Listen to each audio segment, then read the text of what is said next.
Hey guys, it's Sarah. Welcome back to my channel. So today I actually have a makeup haul for you. So I don't do hauls super often on my channel, partly because I'm not always buying a ton of new things, and also because I like to focus a little bit more on using what you have as opposed to always buying new things. But I have recently purchased a few new items, some from Colourpop, some from Wet n Wild, and then one product from Milani and one product from Anastasia Beverly Hills. So these have been purchases that I've made over the course of the last month-ish. So I just wanted to share with you because they're products that I'm excited to try.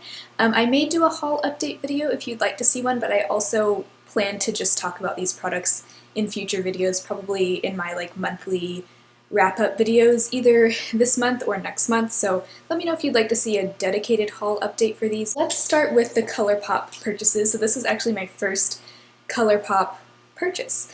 And you may remember at the beginning of 2018 I actually talked about brands that I wanted to try in 2018, and Colourpop was one of them. I especially wanted to try out some of their single shadows, and so these are the ones I got. I purchased their large empty palette, kind of like a Z palette. I don't remember how much that was. I think it might have been $10. I'm not sure, but I'll list the prices of everything down below. I'm wanting to kind of expand my colorful eyeshadows. I have a lot of neutrals in my collection. I feel like I'm good in terms of neutral shadows, so now I'm just trying to kind of branch out a little bit and try out some colorful eyeshadow looks. And I feel like the spring and summer is a great time to do that, to experiment with that. So let's see, what shades did I get? I got this yellow shade called Tiki, and then this is a peachy, really pretty peachy coral shade called Wait For It. Those two shades are matte, and then I got this kind of light mint green called La Playa, and then a shimmery periwinkle, this is Bassline, and then this is a matte royal blue called Backstage, really pretty, although that one I've noticed comes off a lot brighter on the eye than it looks in the pan. And then this last one is Glass Bowl. It's a duochrome, kind of reddish brown and then a bluish shift. Really similar to the one from the Wet n Wild Comfort Zone palette that everyone loves. I know Urban Decay also makes one like that. I don't know the name, but that's a really popular duochrome type of shadow. So those are the shades I got so far. I've also been storing my Makeup Geek shadows in here just because it's a good place to just store all of my single shadows. But I do imagine I will probably expand this collection of Colourpop shadows in the future. So far I've really had fun playing with these. I can't review them fully yet because I haven't used them enough times, but I've made some really fun looks with these, and so I'm excited to play with those some more. And if you have any other Colourpop shadow recommendations, especially colorful ones, definitely let me know. Because so far I'm very impressed, and I do see myself placing an order in the future. One other thing from Colourpop that I did pick up was one of their colored pencil liners, and this is in the shade Fastlane. It's like a deep greenish teal, really pretty. I've only used it once, so again I can't really provide a full review, but I'm excited to keep using it. They had a lot of other colorful pencil liners to choose from, but I decided to go for this one because it's a little bit safer. It's kind of it's really close to black, but so it's a little bit safer than a bright purple or something. But yeah, I'm excited to try that out. I think that liner will pair nicely with the Subculture palette, which I also just recently purchased. This is the Anastasia product that I purchased. I had had my eye on this for a while. I know it was very controversial. I also know that I'm very late to the party because this came out last summer, and a lot of people complained about the quality of it, about it being difficult to work with, about there being a lot of fallout. I'm sure you've heard all about that. So I kind of waited for all of that chaos to die down. I went back and watched some reviews from various YouTubers that I follow, and I decided to pick it up simply because I find this color selection very inspiring. I have worked with it a few times. I definitely see what people are talking about in terms of the shadows being a little bit more difficult to work with. This is not a palette that you want to use on a day when you're in a hurry, getting ready to run out the door. You want to be able to devote some time to work with this. So that's all I'll say so far, but I am just really enjoying this color selection. I think it's really fun, really different. I think that it will be a good way for me as I'm starting to branch out of just neutral eyeshadow looks. I say that as I'm wearing a very neutral look on my eyes today, but as I'm starting to kind of branch out a little bit and experiment with different colors and different styles of eyeshadow, I think that this will be a really good asset to my collection. So that is why I picked it up. I also did get it on sale. It was on sale on Nordstrom's website, so I think it was like maybe 15% off or something. I think I got it for like $37 as opposed to the usual $42, so I figured that was a good time to just go ahead and get it. That'll kind of complete my collection of Anastasia palettes for now. I do have the Modern Renaissance and the Soft Glam, so I feel like I kind of have the complete collection, at least for now. I don't know if I'll continue collecting their palettes in the future, but I do just really enjoy Anastasia. The other Anastasia shadows I have, I don't know, I just really like this brand. I think they're quickly becoming one of my favorite high-end brands. So there's that. But I think this liner from Colourpop will look nice because it's like a deep teal, really similar to like Axis. So yeah, anyway, there's that. Well, everything else is from the drugstore. I did pick up the Milani, let's see, this is their Conceal and Perfect Shine Proof Powder in the shade Fair. I believe this is the lightest shade. This was around $9 or $10 at Walmart. I was in need of a new face powder because I'm almost out of the other one that I currently have. I heard really good things about this. It seems like the kind of powder that's going to have a lot of coverage. And I was wanting to get something with coverage because I think it'll be good in the summertime if I kind of just want to stick to like an SPF and then powder as like a powder foundation almost.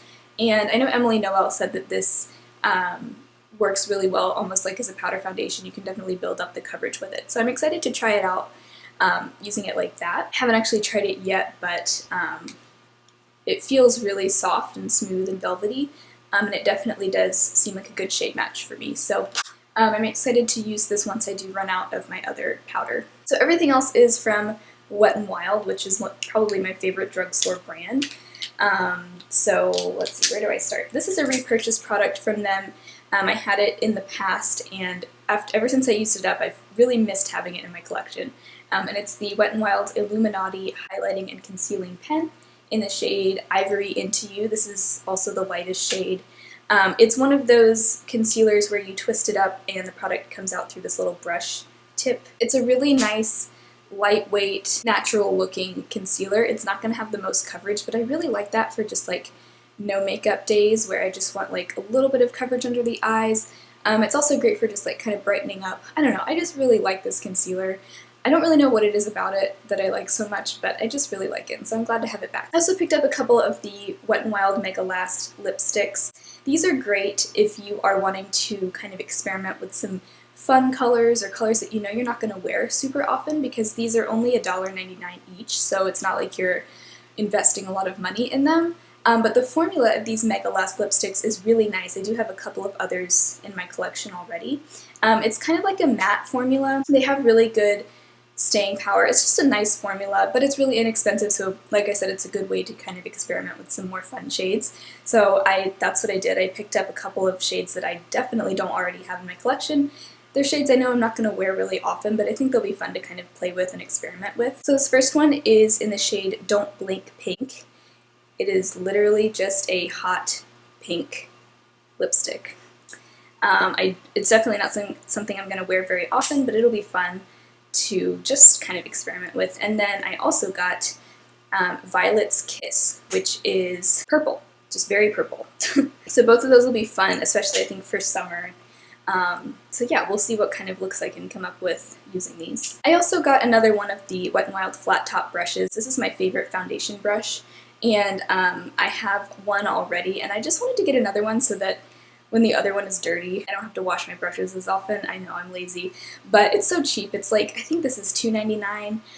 Really good brush. The other one I've had for probably almost 2 years now, and it's held up really nicely. I've washed it many times, and it hasn't fallen apart. So really good quality brush for really cheap, super soft.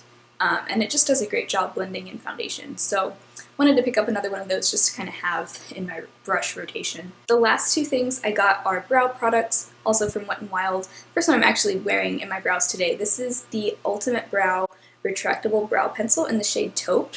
So it does have a spoolie on one end, and this is supposed to be a dupe, I think, for the Anastasia Beverly Hills, what's it called, brow definer. So it does have kind of a triangular tip, a little bit different from the Brow Wiz and other like classic brow pencils. So I got it in the shade Taupe, which is definitely a true taupe type of color, but I've noticed it can pull a little bit red or a little bit warm on me, but it still works for me. I mean, if you're looking for like a super like purely cool toned taupe, I don't think this is going to be it.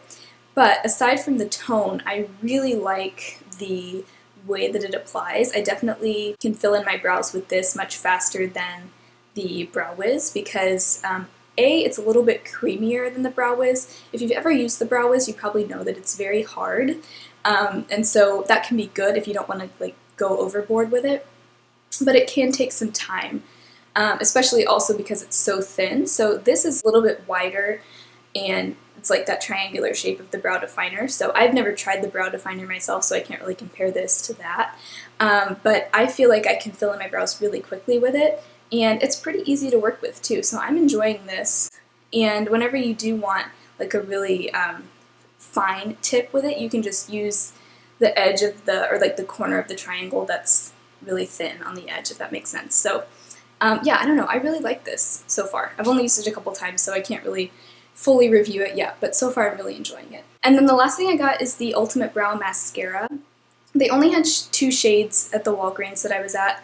I got it in Nothing But Brunette. That might have been the wrong choice.